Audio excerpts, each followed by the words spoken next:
The logging of California's giant redwood trees is a big job.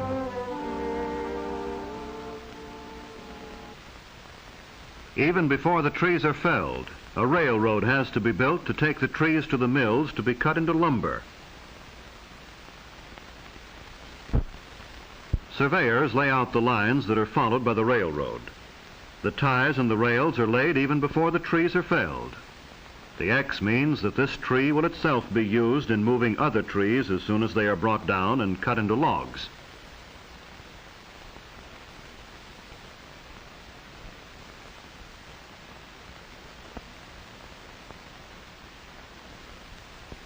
The topper will cut off the top and the tree will be rigged with cables and pulleys.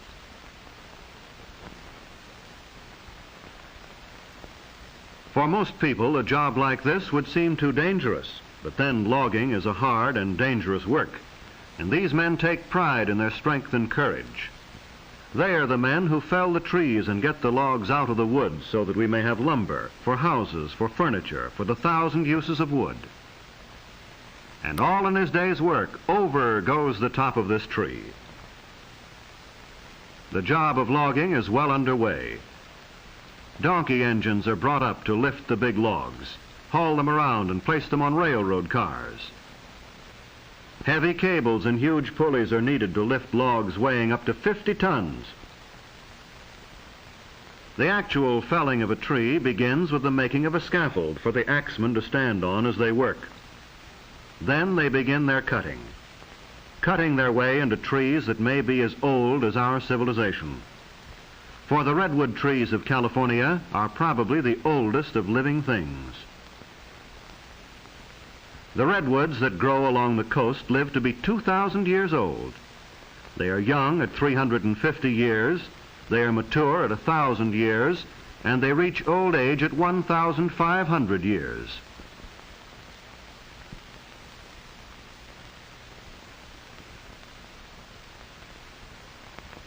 All of the world's history since Christ was born could have occurred during the life of perhaps one of these redwoods. But just as the tree itself is able to live through centuries, to live even through forest fires, so when the axes, the wedges, and the saws bring it down, the lumber will last for many, many years. That is why it is very valuable as lumber. Insects and fungi do not hurt it, and it actually resists fire. So the saws keep working and the axemen bring the tree down, figuring the fall carefully so as not to hit other trees and splinter the wood. When the cutting is finished, the men get away fast from the base of the tree as it falls, for sometimes trees twist or fall in a way not expected. But usually they fall just as the axemen figured, and sometimes the axemen figure very closely, closer than one would imagine. So down they come, some of the world's oldest, biggest, and tallest trees, trees that grow over 350 feet high, trees that may be over 20 feet thick at the base, trees that are so big that more than 20 houses can be made from just one tree. But don't think these giants are being completely destroyed. Many of the oldest and the biggest of the redwoods are being saved. Parks with thousands of acres of redwoods are set aside for our enjoyment.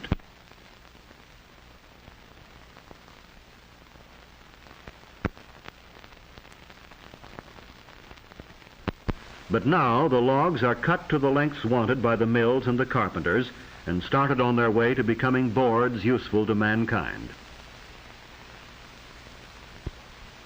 But the journey is not quick, simple, or easy. The logs must be snaked out by big tractors and loaded onto heavy trucks, or dragged by the tractors out to the edge of the clearing where they can be picked up and carried overhead toward the railroad. The logs look small as they swing easily through the air. Notice the big tongs like ice tongs that are used in lifting and moving the logs, and the booms that swing the logs onto the flat cars. But with the arrival of the logs at the railroad, A second part of the log's journey to the mill has begun. Trees that were living and growing a few days before are now on their way to be sawn into lumber.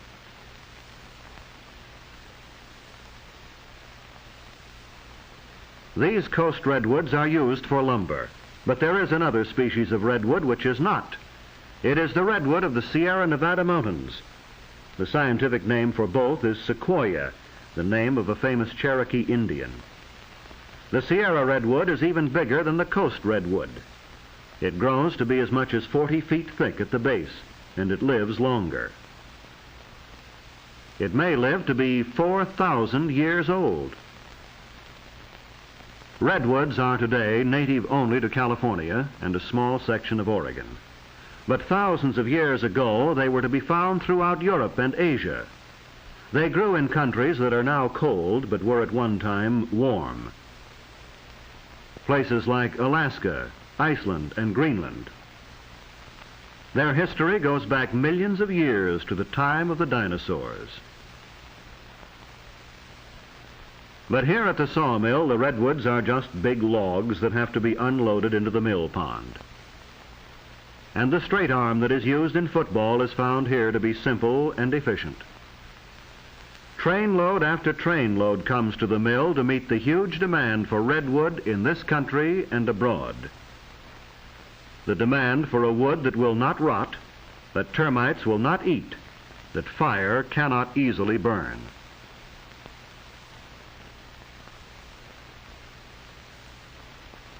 Into the mill pond they go, one huge log after another, each one meeting the demand for a wood with its special advantages. Here are the timbers that won't rot in wet mines, or the railroad ties that won't catch fire when burning cinders fall on them. And here is a mill where the logs are brought from the forest and stored in a mill pond where they can be easily moved. As fast as the mill can cut them, they are floated over to the conveyor belts and brought up into the mill. The bark is removed and ground up for use as an insulating material against heat. Then the big saws begin cutting off enormous boards. The whole log is moved past the bandsaw as each board is cut. The log moves back and then comes forward for the cutting of the next board.